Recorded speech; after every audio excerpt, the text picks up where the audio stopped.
few months ago, one of my friends informed me about an organization called SAGE, Learning in Retirement, and they were having a presentation at the library in Northridge. Is that right? Northridge Library.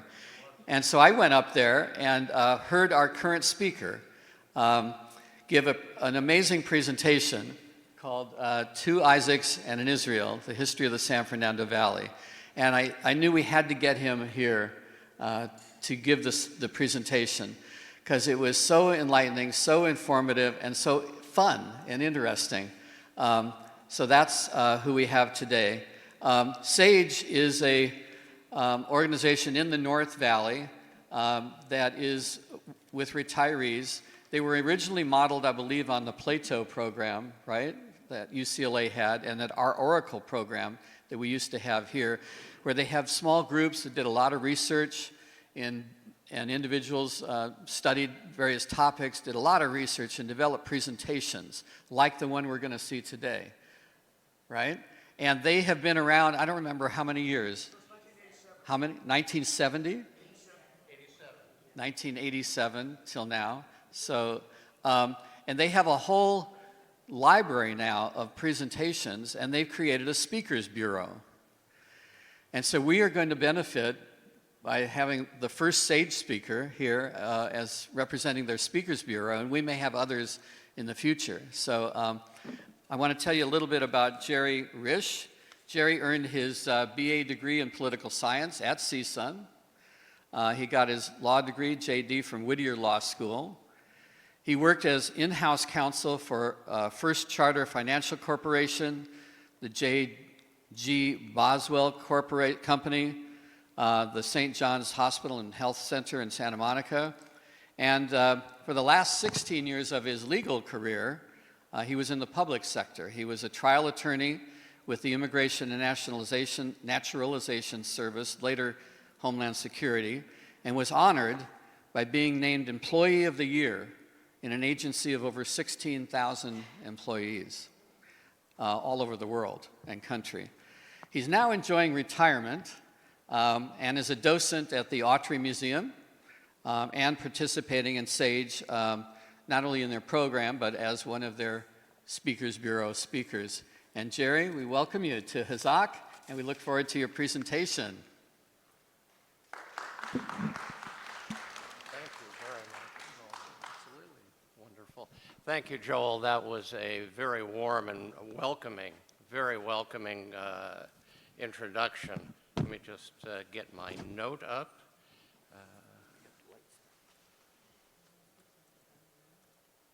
All right. Joel gave a wonderful introduction for SAGE, and thank you very much. The only thing I might add is that if you want to participate in classes, this is an example of the type of presentation that we give in classes, and then people talk about whatever it is that you are bringing up in a particular class. We have classes in science and literature and history and all kinds of things. All right, well, so much from a note from our sponsor. The San Fernando Valley. Oh, good, my blue is coming up better now. The story I'm about to tell you is largely a story of three pioneering men, two Isaacs and Moses. Anybody here, other than Joel, know who I'm talking about yet? Good, keep it to yourself. Good, no, because most people do not, just by their first names, but you all know who they are. I'll discuss other individuals, all significant, reference areas outside of the valley, and take a detour now and then, but those three men, Isaac, and Moses, are pivotal to our story. The two Isaacs turned a 60,000-acre ranch into a sea of wheat, and then our San Fernando Valley. Moses brought public transport and was, as were so many, involved in land development. Have you ever stood at the turnout of the Santa Monica Mountains on Mulholland Drive, or gazed at the view driving north down the long hill on the 405? Of course you have. After cresting those same mountains, if you have, you've seen a good part of the San Fernando Valley with homes and swimming pools and all other kinds of things that make up our San Fernando Valley. A brass plaque marks the unofficial origin of today's San Fernando Valley. It's embedded by the Newhall Pass, where on November 5th, 1913, it was estimated that over 40,000 Southern Californians came to see the extraordinary. Church ladies served hot dogs, sandwiches, lemonade, and soda. They came over uneven roads, boarded special trains from Los Angeles, and rode horses to that remote hillside. They weren't sure that anything at all would happen, but it would be historic, one way or another, and they didn't want to miss it. The LA Times reported the next morning, quote, "As all roads led to Rome, so all roads yesterday led to San Fernando." LA Times was never known for understatement. Largely, the valley's demographic history is one of its recent past.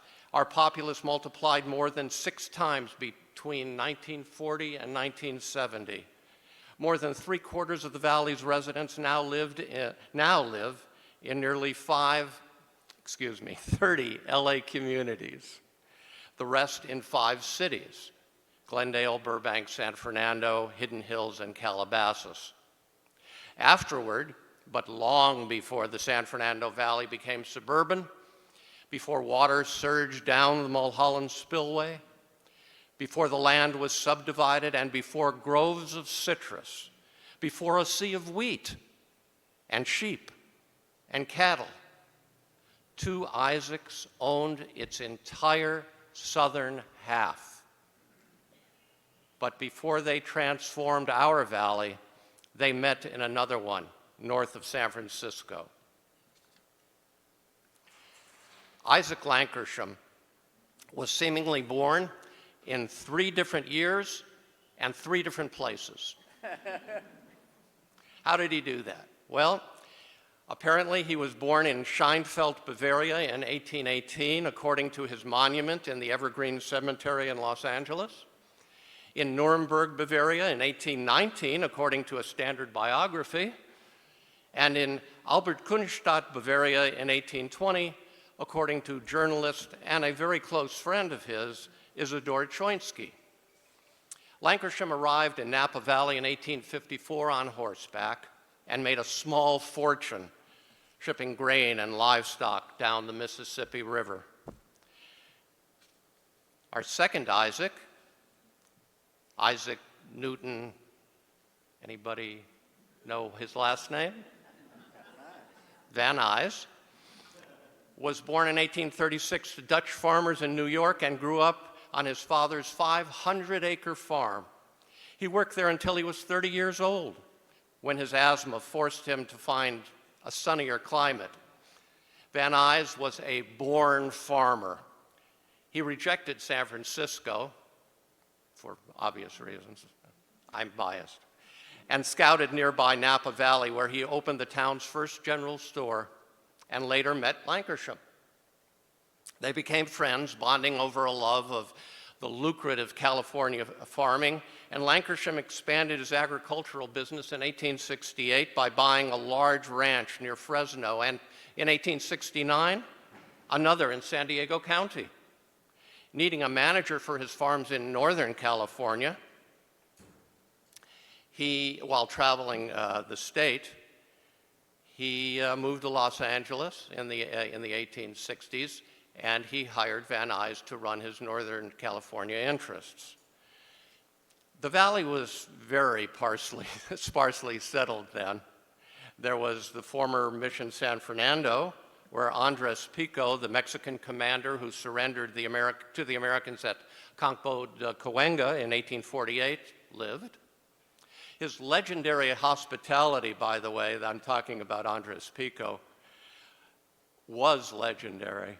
It included lavish 6-course meals and a drink called aguardiente, drinks with 29 to 60% alcohol.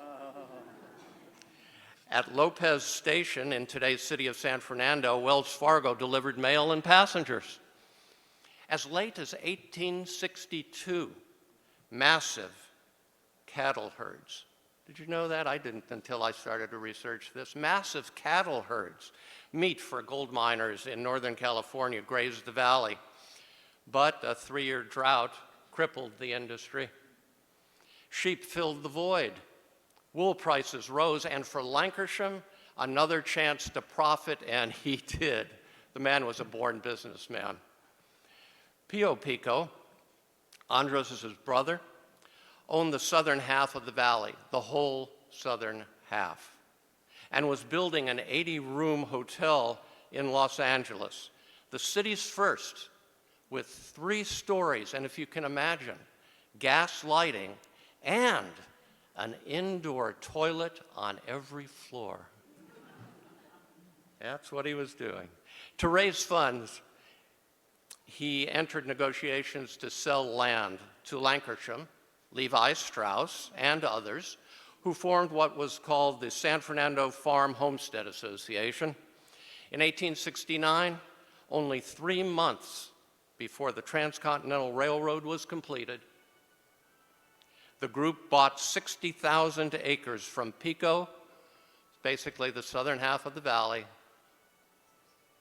for $115,000.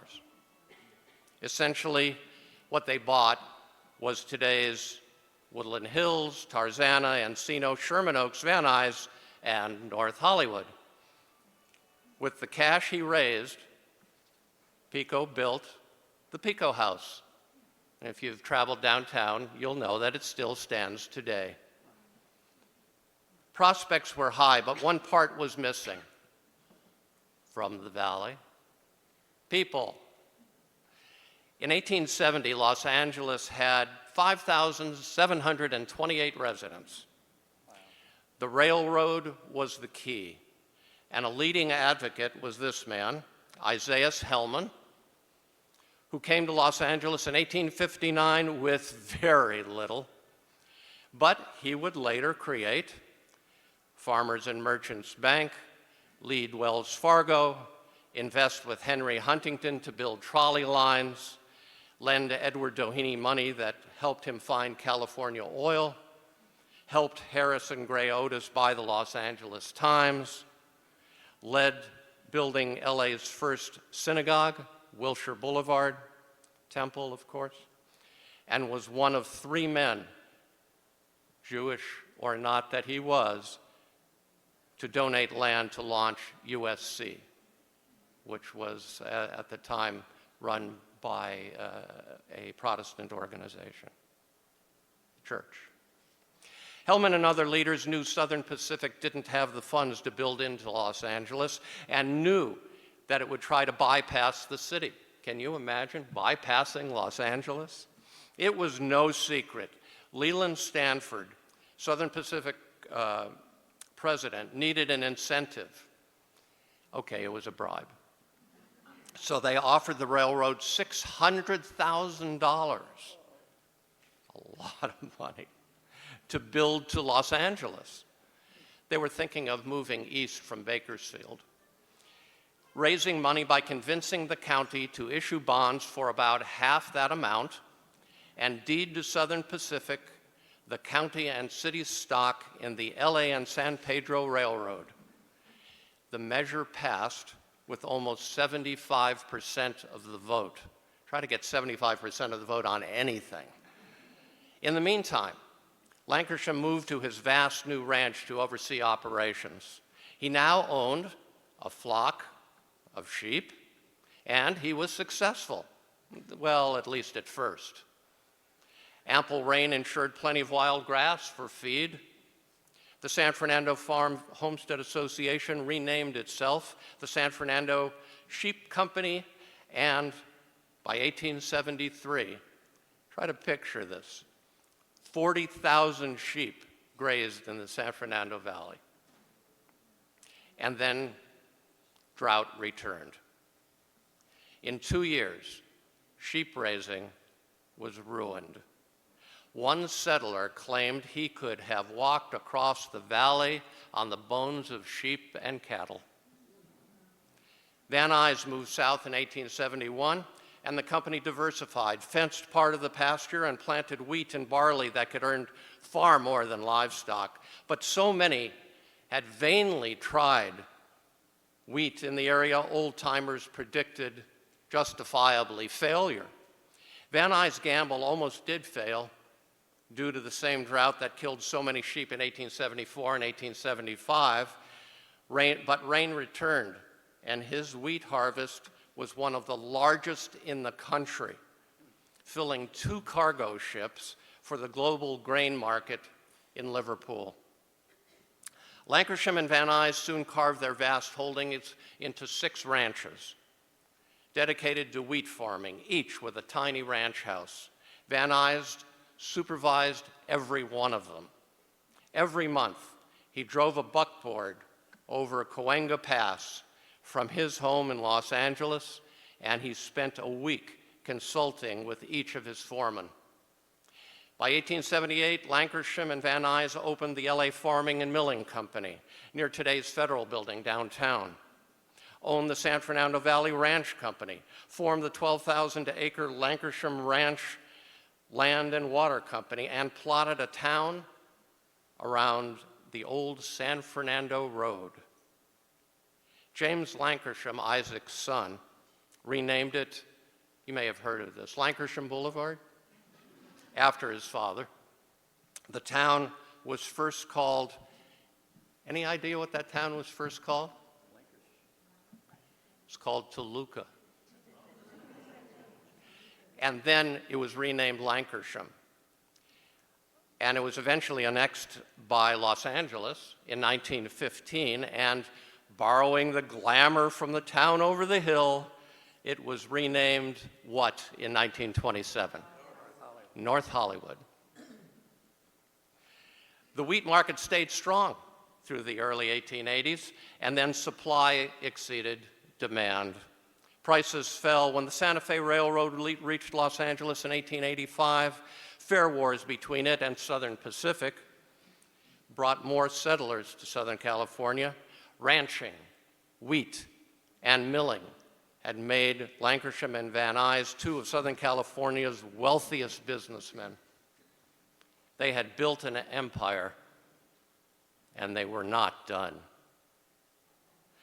While Lancashire and Van Nuys were converting the lower half of the valley to farming, former state senator Charles McClay of San Jose, with his partners, cousins, Benjamin and George Porter, who I think you've probably heard their last name on occasion, borrowed $60,000 in 1874 from McClay's political ally, Leland Stanford, and they bought 57,000 acres north of the 2 Isaacs' land, and divided it into roughly equal parts. McClay owned all of the land east of the Southern Pacific Railroad tracks to the San Gabriel foothills, laid out the town of San Fernando, and divided the rest into small ranches. George Porter owned the land from the railroad line to Aliso Canyon. He was the first to begin large-scale citrus growing in the valley, planting a navel orange grove nearly 3 miles long. Benjamin Porter owned 20,000 acres in the Northwest Valley, far from the rail line, and as such was considered the least desirable. It stayed relatively undeveloped until the 1960s. Unlike many would-be empire builders in the 1800s, Benjamin Porter used his acres chiefly for ranching and farming. If you were here in the valley and knew the Chatsworth area up until the 60s, you know that there were still ranches out there. But then the family finally sold the western portion in 1888, creating Chatsworth Park, and they farmed the rest. He, that is Benjamin, and his heirs kept the ranch intact until about, as I mentioned, the 1960s, when demand for new housing in the valley drove prices to the point that, well, sentiment was overtaken by profit on the nearly century-old investment. Porter Ranch was the last community in the valley to join the city of Los Angeles. Another great valley name is Sepulveda. I won't ask you how many here have heard of Sepulveda. Booming 1920s valley growth convinced the city and county to build out an old dirt path into a road for cars. Tell me, or just think about this for a moment and think about whether or not you think this sounds familiar.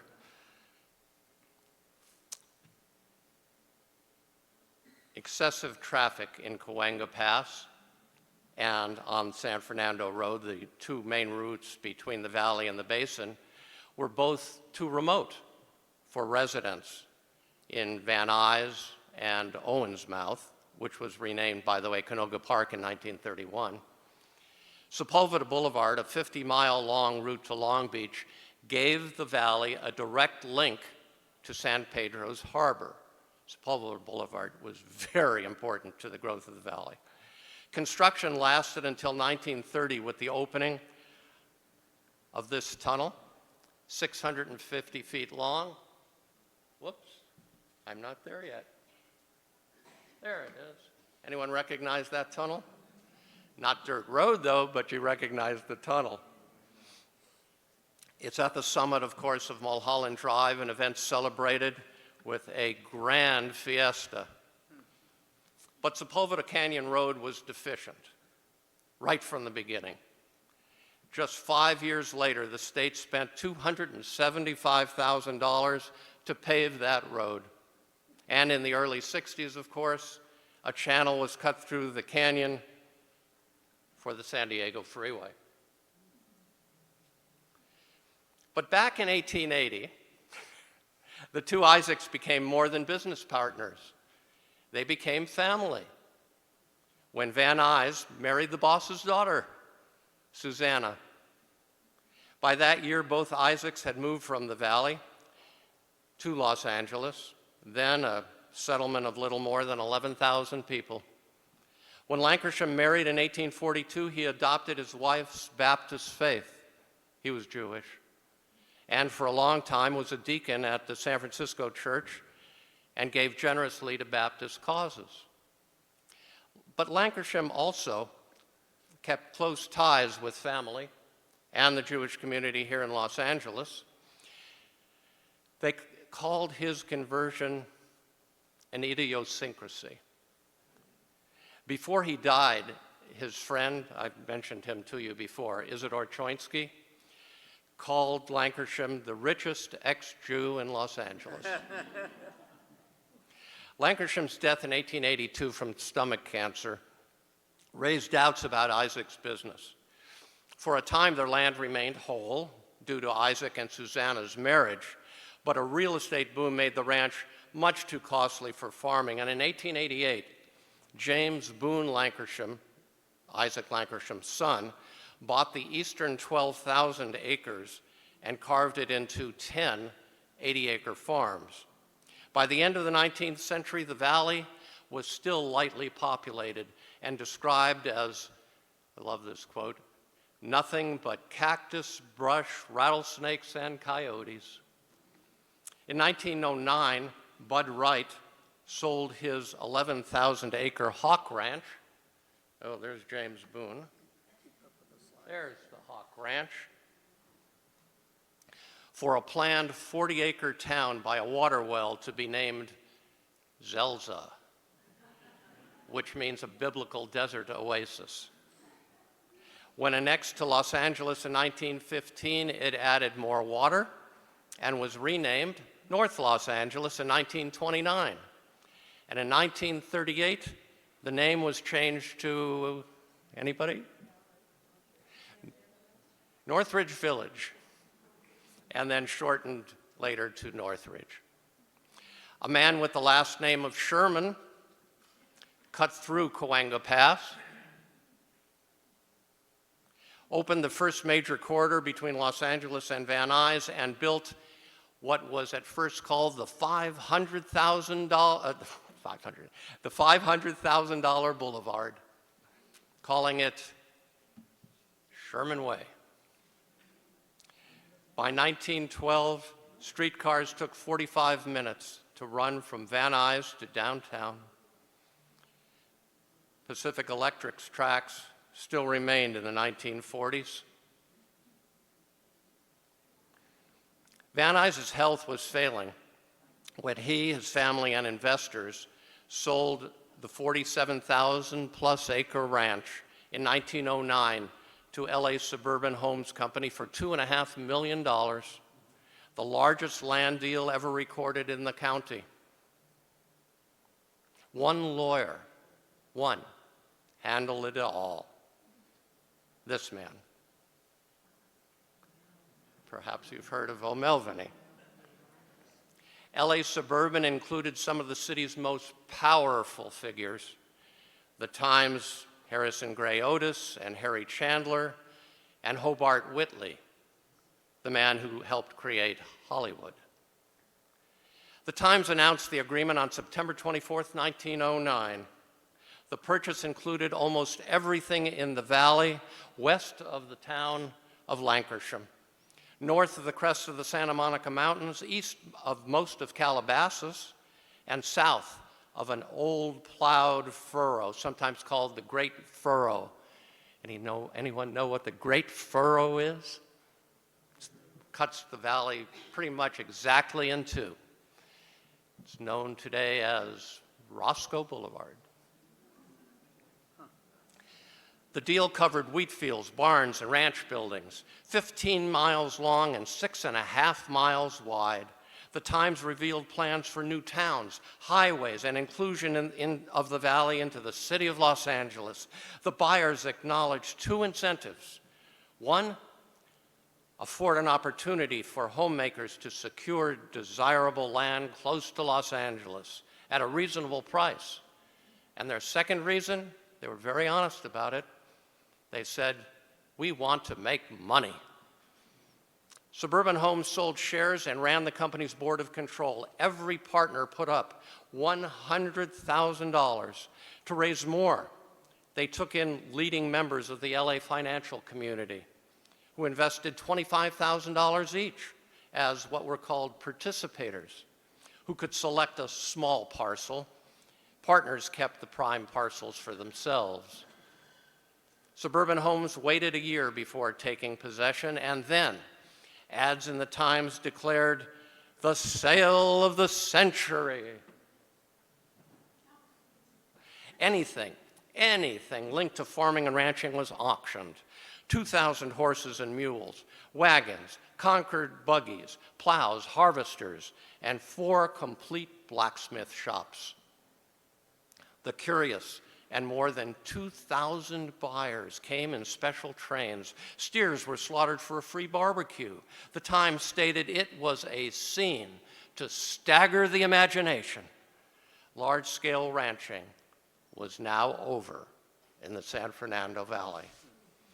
Over the next few years, Suburban Homes created 3 new communities: Van Nuys, Owens Mouth, and Marion. Another quiz. What is Marion known as today? It was renamed in 1921 as Reseda.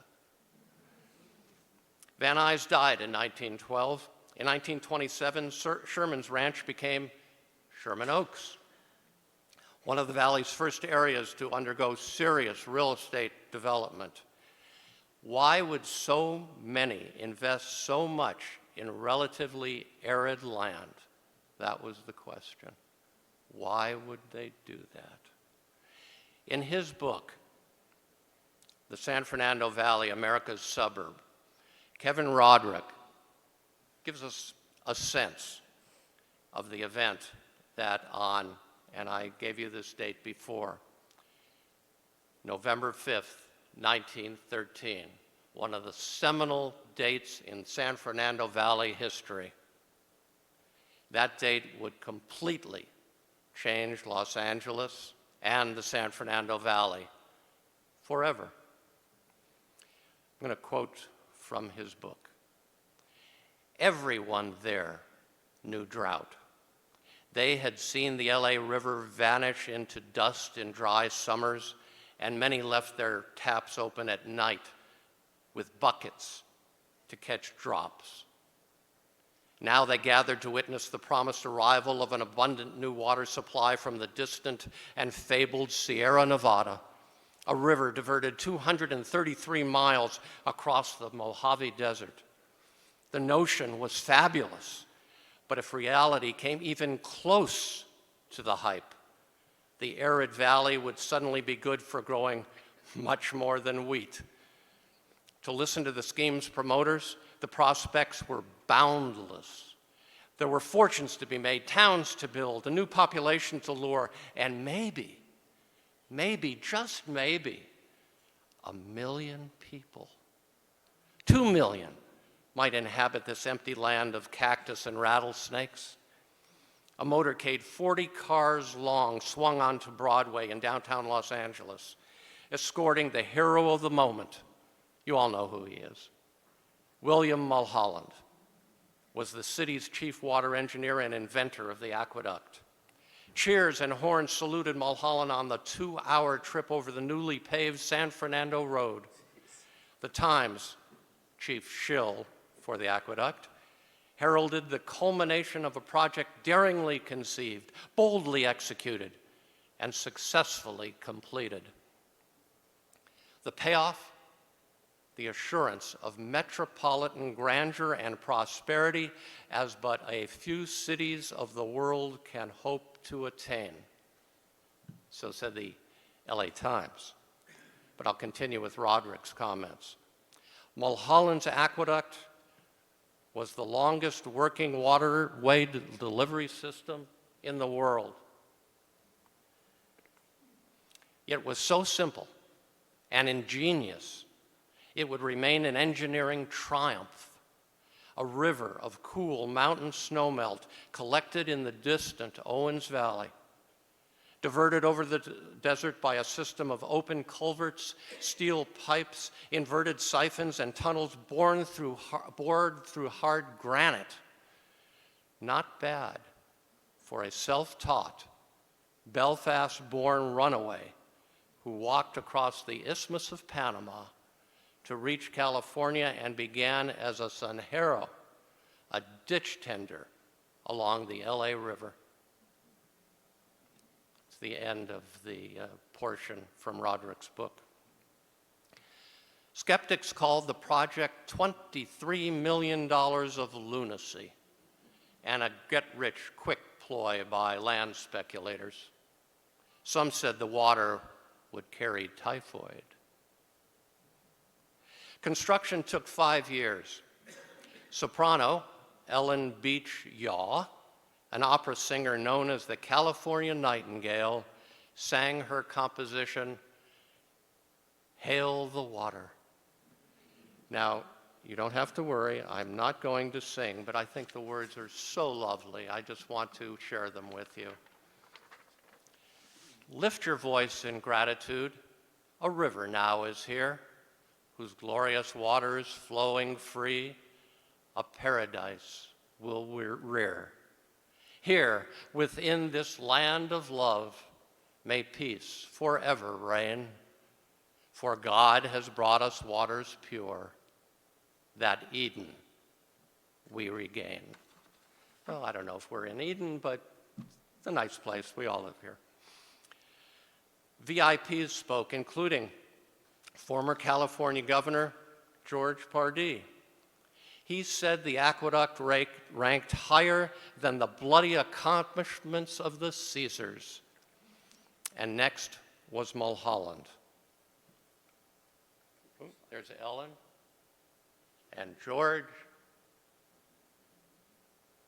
and Mulholland, who's standing before the group of 40,000 people.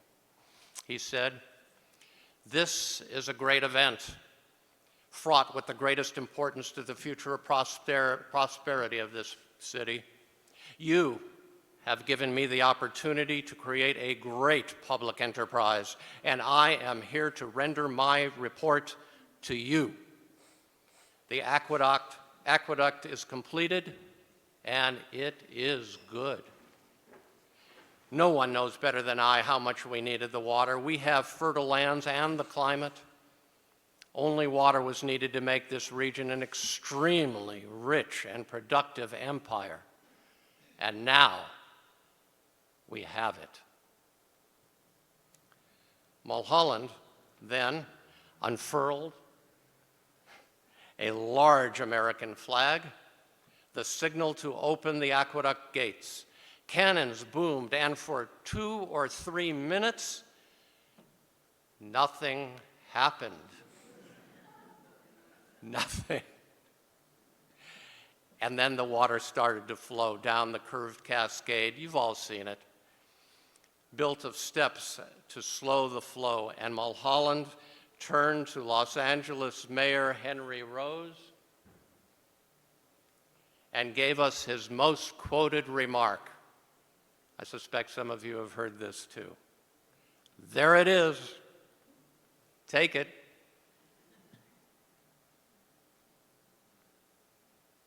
There it is.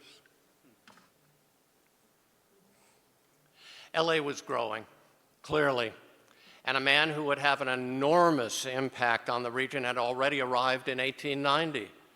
This time not from Northern California, but Arizona, and his name was Moses. Moses had a formidable presence. It was said he could charm a bird right out of a tree. The man who gave his name to 2 streets in a community in the San Fernando Valley was a 19-year-old school teacher when he headed west in 1873, seeking a geographical cure for his ill health.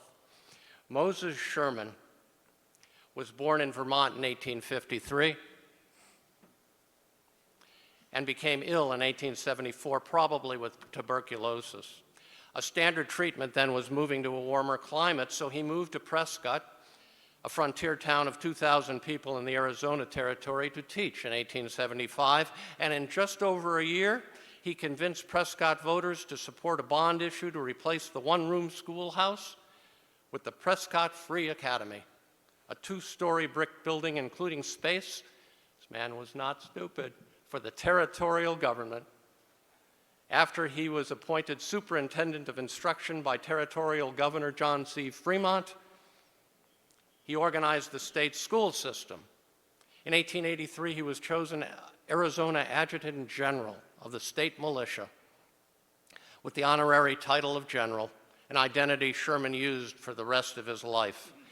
And while he was in government, he also pursued business. Among other interests, he became founder and president of the Valley National Bank, built and ran the Phoenix Street Railroad, gained a controlling interest in the Phoenix Waterworks, and donated land for the new capital next to the land he owned. No surprise. By the late 1880s, he boasted he paid more taxes than anyone else in the Arizona Territory. He also married, fathered 2 daughters, then separated after he and his wife moved to LA in 1890. When Sherman arrived in LA, its roads were a mess. Harris Newmark published a memoir in 1916. I recommend it to you, by the way. It's quite a memoir, entitled 60 Years in Southern California, 1853 to 1913, and he described those roads. We had too long borne the inconvenience of dusty and muddy roadways. One morning, all the principal streets were covered with mounds of earth resembling little graves, each of which had imitation tombstones bearing inscriptions such as these. Cable cars. Yes, Los Angeles had cable cars downtown. They were replaced by electric trolleys, and their first use in Los Angeles was stirred by real estate. The Electric Railway Homestead Association bought a large tract of farmland near what is now Vermont and Pico. to build an electric railway. Opening day was very exciting, but the system the developers chose failed. Just car came right off the track. Moses and his brother-in-law, Eli Clark, there they are, invested in another system that worked. They bought cable and horse lines and converted them to electricity under the name the Los Angeles Consolidated Electric Railway. By 1893, the company was operating 35 miles of electric lines, but their overhead, including legal issues with another railway, were too costly for them. By 1895, they couldn't pay their debts, and 2 years later, a group led by another man I think you've heard of, Henry Huntington, bought Consolidated Electric. But Sherman and Clark had another idea. Instead of joining parts of LA, they would link it to a nearby town with electrified tracks, and that's what they did. On May 4th, 1895, they opened their first line to Pasadena. A half-day's ride to LA then by horse and buggy. Their next step was to move west through Hollywood and then to Santa Monica, then south along the coast. The objective was not just to move people and goods, no. It was to promote and sell land that they owned in Hollywood, West LA, Playa del Rey, and Hermosa Beach. Every single one of those towns just happened to be near their tracks. And since they used narrow gauge, unlike Huntington's standard gauge, smaller, it wasn't a threat to Southern Pacific's freight business. They built 200 miles of track from today's West Hollywood to Santa Monica, Ocean Park, Venice, Playa del Rey, Redondo Beach, and downtown Los Angeles by way of Culver City. And it was in a loop. Their slogan, and it sold a lot of tickets, 10 beaches and 8 cities, 101 miles for 100 cents in one day. Catchy. Where riders could see these sights. It was called the Balloon Line and went by ranch land owned by E.A. Melrose in what was called Cahuenga Valley then, and today is Southeast Hollywood. The line was dubbed Sherman's March to the Sea. Come on, Sherman. There's their balloon line. And by the way, riding it became very popular. Sherman and Clark also built the town of Sherman. Did you know there was a town called Sherman? Just over the hill. Yeah, that was in the late 1890s next to their rail yard. You can see where it was. It was originally for workers and Sherman's and the families of Sherman and Clark's workers. Lots sold for $150 each. $10 down and $10 a month. Sherman renamed his namesake West Hollywood in 1925 to benefit from the Hollywood real estate market. And today, where his rail yard sat is this. In the meantime, Los Angeles annexed the Fairfax district with the unanimous approval of its 16 residents and a 7-0 vote added the Melrose district as well. Henry Huntington, another Los Angeles pioneer, also gambled in LA's growth. He had been involved with the Market Street Railroad in San Francisco, so it wasn't surprising his first venture in Southern California was in the same business. Most of his wealth was inherited from his uncle, Collis Huntington, one of the big four of Western railroading with Stanford, Hopkins, and Crocker. And when Collis died, the bulk of his fortune went to Henry and Collis's widow, who was actually also later Henry's second wife, Arabella. Yes, Henry married his aunt. They sold their Southern Pacific stock to the company in 1901 for $22.3 million. With access to vast capital, Henry could select and build routes for his lines. He explained his strategy in 1904. It would never do for an electric line to wait until demand to come. It must anticipate the growth of communities and be there when builders arrive, or they may very likely never arrive at all, but go to some other section already provided with arteries of traffic. And that's how Southern California developed. When people later decided to move to these areas, Huntington was one of the developers there waiting to sell them plots. In 1898, Huntington bought the narrow gauge city-owned Los Angeles Railway, also known as the Yellow Car. In 1901, he and Isaiah Hellman formed the sprawling interurban standard gauge Pacific Electric Railway, also known as the Red Car. Huntington owned slightly more stock, but since Hellman wanted more dividends than Huntington favored, Hellman sold his Pacific Electric stock to Southern Pacific, the railroad company. At about the same time, Sherman and Clark sold the balloon line as well to Southern Pacific. At that time, Huntington was also planning, you may have seen it before, or perhaps even visited it yourself, a palatial mansion, and he was absorbed in rare books and manuscripts.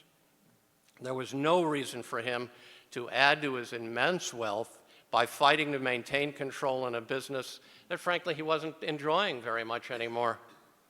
Huntington later sold nearly all of his rail lines to Southern Pacific in 1911, another very significant date in the history of the San Fernando Valley and Los Angeles. It was called the Great Merger and combined Southern Pacific's lines with Huntington's, Sherman's, and Clark's into one system. Overnight, literally, overnight, Southern California had the largest and best mass transit system in the world.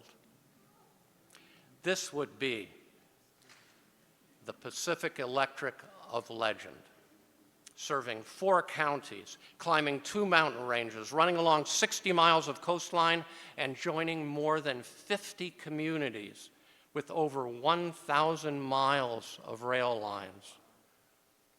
It would dominate the commuter culture it created in Southern California for a while.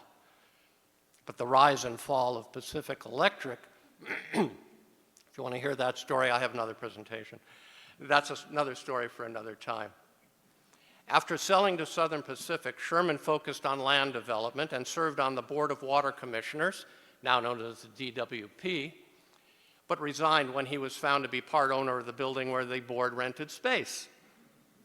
In 1903, George Porter sold an option for his last acres to a group led by Leslie C. Brand of what town?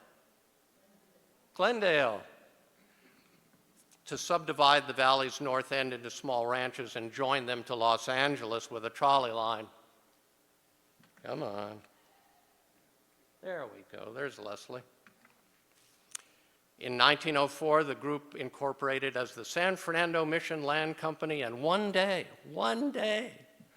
after the Water Commission endorsed building the aqueduct, they exercised their option. What a coincidence. Critics actually accused them of using inside information. Can you believe that? Sherman also owned substantial property in Culver City and Del Rey, was a director of Farmers and Merchants Bank, Yosemite Park and Curry Company, and a major investor in the Colorado River Land Company. In 1922, he helped organize Hollywood Land. The general was 78 years old when he died in 1932. Sherman Oaks and Sherman Way recognize him, but so does Hazeltine Avenue. Hazeltine, by the way, for those of you who know Hazeltine, live there, shop there, was Moses Sherman's middle name.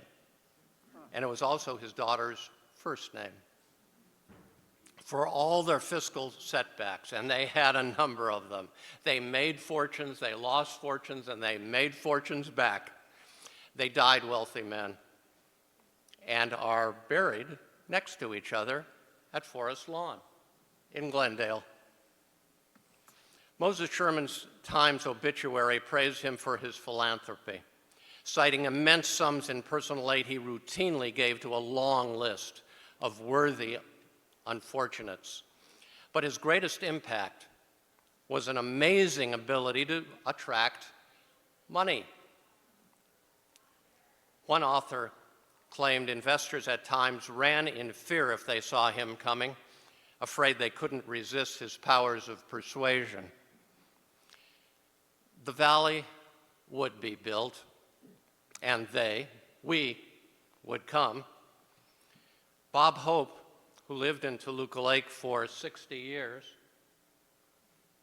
was once asked to describe the San Fernando Valley. He said, "You know what the San Fernando Valley is? Cleveland with palm trees."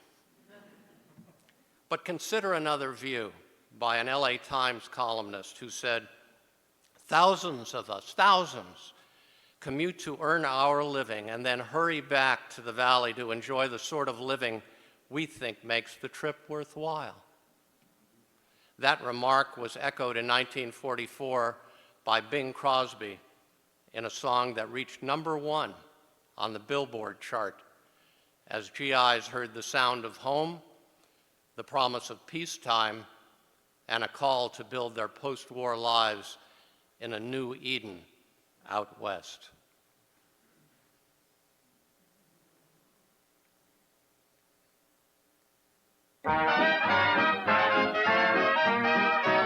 Oh, I'm packing my grip, and I'm leaving today, 'cause I'm taking a trip California way. I'm gonna settle down and never more roam, and make the San Fernando Valley my home. I'll forget my sins, yes, yes, I'll be making new friends, where the west begins and the sunset ends, 'cause I've decided where yours truly really ought to be, and it's the San Fernando Valley for me. That was actually taken, the little scene that you saw there of the car riding down the road is on San Fernando Road in the city of San Fernando. I'll leave you with some personal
exist. And Winnetka? Mike, use the mic. Oh, sorry. If I remember correctly, my reading about that part of the valley, that wasn't very far from Lucille Ball and Desi Arnaz's ranch home that they built in 1940, I think. And still be able to get to the studios in time, for whatever they had to do. Yes. Yeah. Yes, the original. They did to get away. There's Oak Ridge up at Devonshire and Reseda, Right. which was owned by Barbara Stanwyck. I think across Reseda, Carol Lombard and Clark Gable owned basically what is now Northridge Park.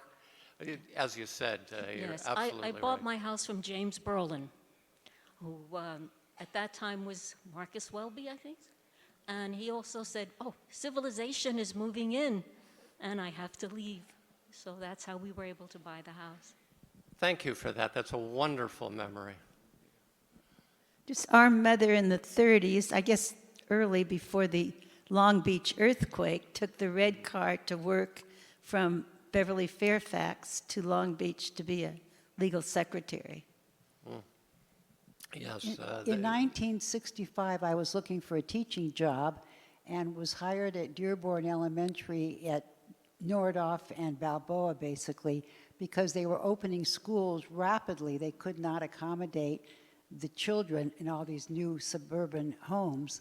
So this was a brand new school in 1965, consolidating children from other neighboring schools, which was interesting. You've all seen such massive development in the valley, and the quotation by Mulholland that I read from the very early part of the 20th century, I think he thought he was exaggerating, but he was hoping 1 million, maybe 2 million.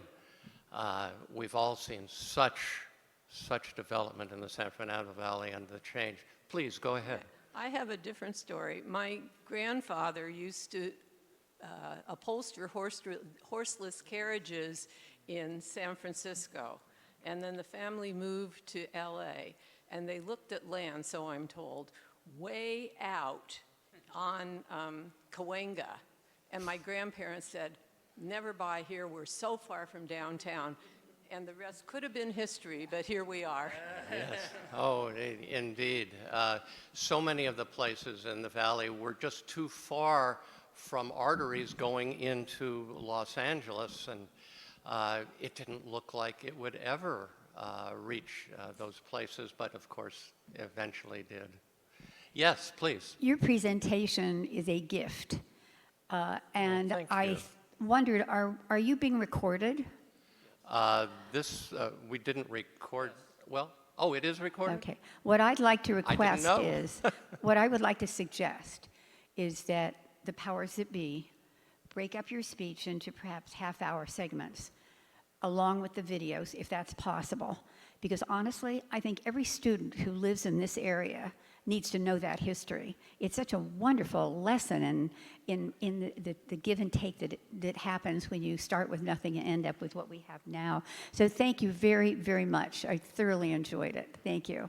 That is, that's so touching. Thank you very much for that.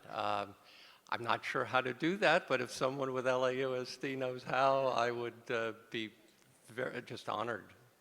I would love to share that history. Yes, please. Ditto on the what the last speaker just said. You have a wonderful presentation, and I think it ought to be canned and used at various schools. It's wonderful. My question is about oil. We moved here from Chicago in 1979, and we lived in Porter Ranch area at that time. And one of the things that impressed me was that when we bought our house, we did not buy the oil rights in that house. They did not have that to offer, so someone could have come and drilled on our land and taken the oil. How did the finding of oil in the San Fernando Valley affect everything?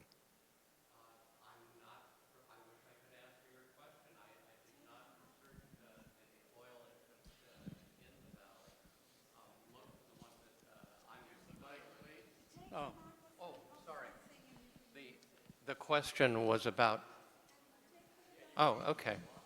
Yes. Yeah, you can walk around with it. Excellent idea. The question was about oil interests in the San Fernando Valley. Unfortunately, I don't know that area. There were tremendous oil interests that I'm somewhat familiar with. I grew up in the Fairfax area, so I remember seeing oil derricks, and then much further south at Signal Hill. Doheny, of course, was the one who began that and made his money through the loans that Hellman made to him. But I'm sorry, I can't answer that question. Thank you. Do you know the current population of the valley? Oh, someone couldn't hear you. The current population, I don't offhand, but that's easy enough to Google. I just don't know the answer offhand. See, I have a question. Yes. I live in Tarzana. Do you know the Edgar Rice Burroughs story and what part of, what's his land ownership and transfer to the city? Well, he used to live there, but I don't know the entire story. I think it was basically to honor Edgar Rice Burroughs, as you're indicating. But again, if you just Google quotation marks Edgar Rice Burroughs Tarzana, I'll bet you find it. Oh, something else that everyone it's somewhat related about the history of the San Fernando Valley and why things are named the way they are. You may want to take a look at a website called lastreetnames.com. LA Street Names. You can easily find it. Practically every street in Los Angeles is named there, and you can find out why it was named that particular street. That name went with that particular street.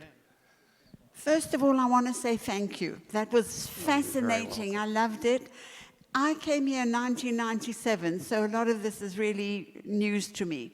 But what was interesting was that I asked my kids and people who were living here already, where should I live in San Fernando Valley?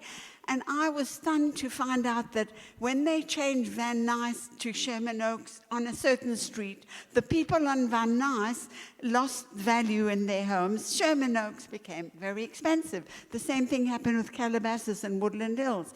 I was told, don't go here, no, not Reseda, but if you come to Encino, you're in a... I couldn't get over this, that people were really upset that across the road, the neighbor's house, these neighbors living in the same area, had value, much more value than they had. I don't understand how that division even happened, but this is a fantastic story, and I thank you. Thank you very much. That happens, and there have been other places like West Hills was carved out, and North Hills was carved out, and people, at SOB, south of the boulevard, I assume have heard that, right? You've all heard that. People want their own enclave, if you will, even if it's the same area, and all, of course, part of the city of Los Angeles. Yes?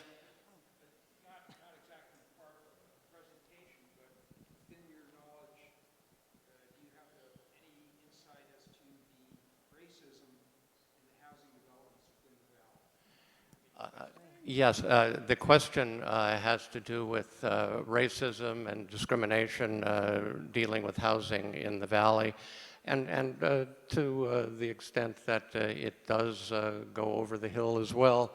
Yes, it's all the same. There was one story I didn't have an opportunity to share because there's so many stories I couldn't put them all in about. There was a philanthropist around Vermont and Pico, somewhere in there at the time, wanted to donate an apartment building so blacks could live in there. And he was convinced not to. And in the Times the next day, I think it was in 1909, you could not read anything more glowing about this man because he refused to now donate the property to the blacks. More particularly, and yes, it was all over, Did you know that, do you know where redlining comes from? The history of it originally? Yes. That it is I take it this is the genesis of your question, or the base of it. It started in the Roosevelt administration. It started as a government program. I forget the name of it was one of the alphabet agencies, you know what I'm talking about. Does everyone know what I'm referring to? Okay. And within this agency, they were sent out all over the United States to rate places for lending for home ownership. And they went to neighborhoods all across the United States.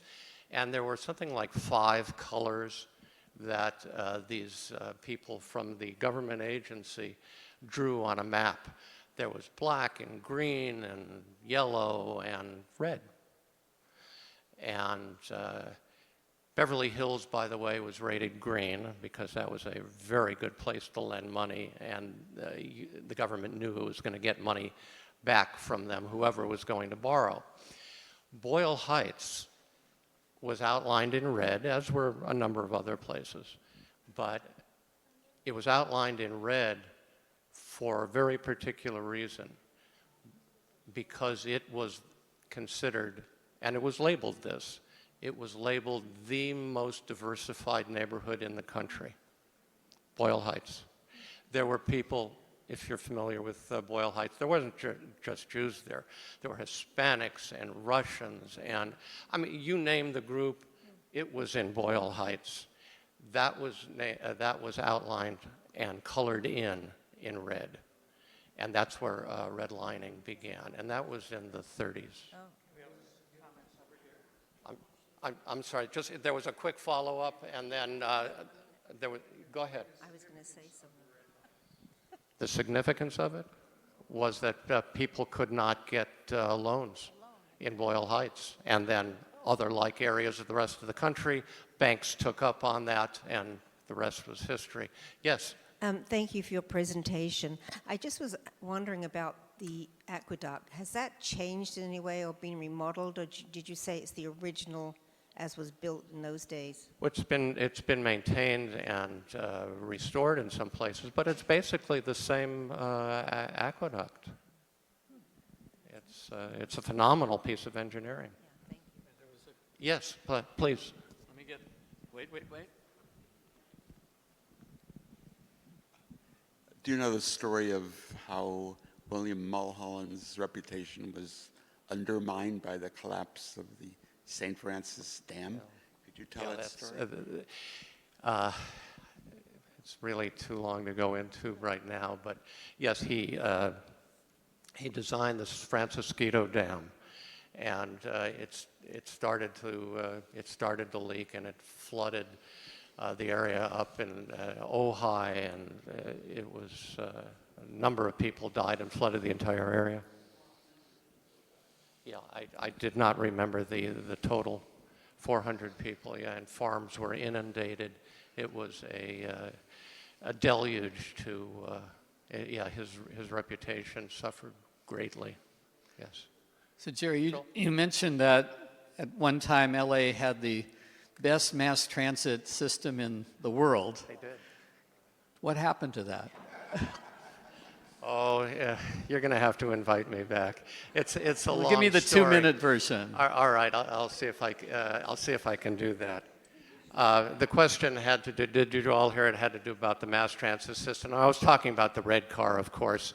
The rumor is that everyone knows, right, and especially if you've seen Roger Rabbit. I mean, that movie actually touched on a number of the themes. But the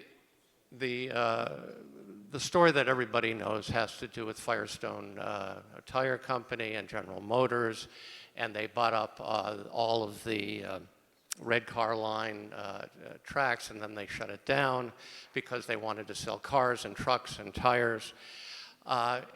They did, but that was at the end. They were also slapped with an antitrust violations, and something like $30,000 or $40,000 fine. I mean, it was insignificant.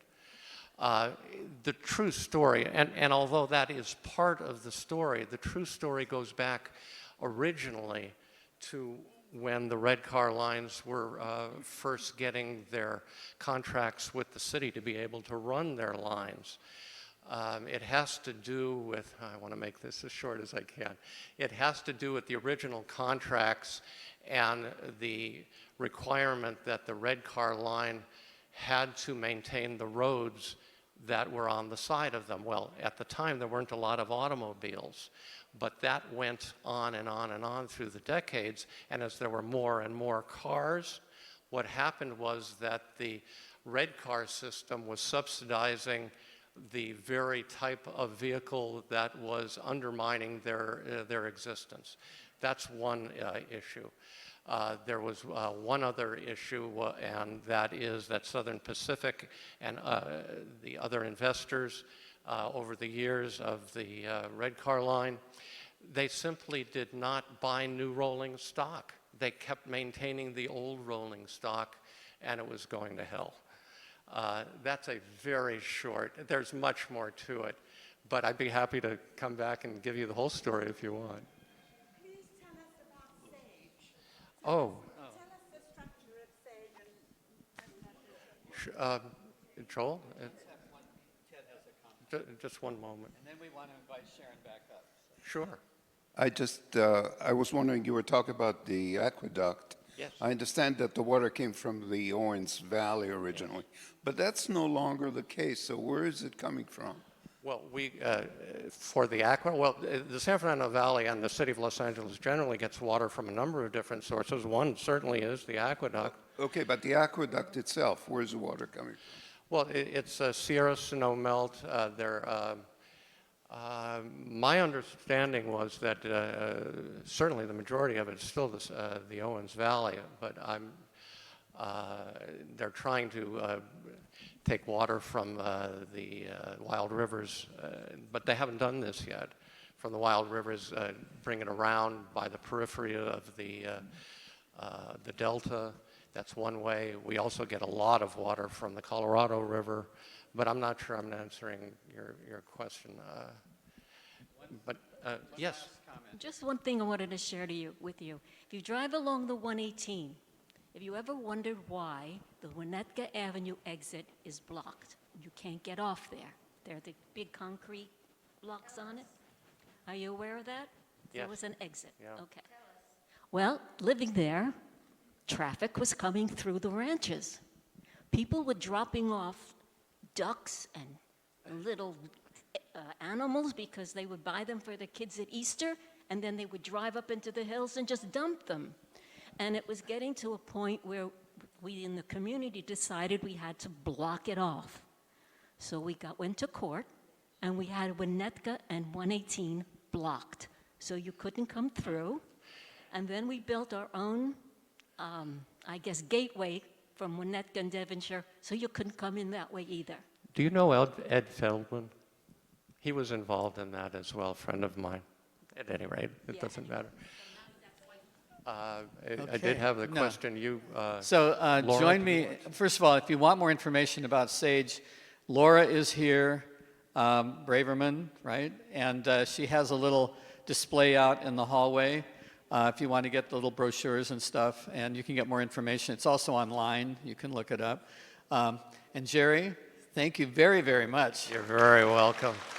Thank you all. You're all so kind. Also, the gentleman who's walking up to Laura now, John Clerks, can also tell you anything you need to know about SAGE. Okay, and I'm going to pass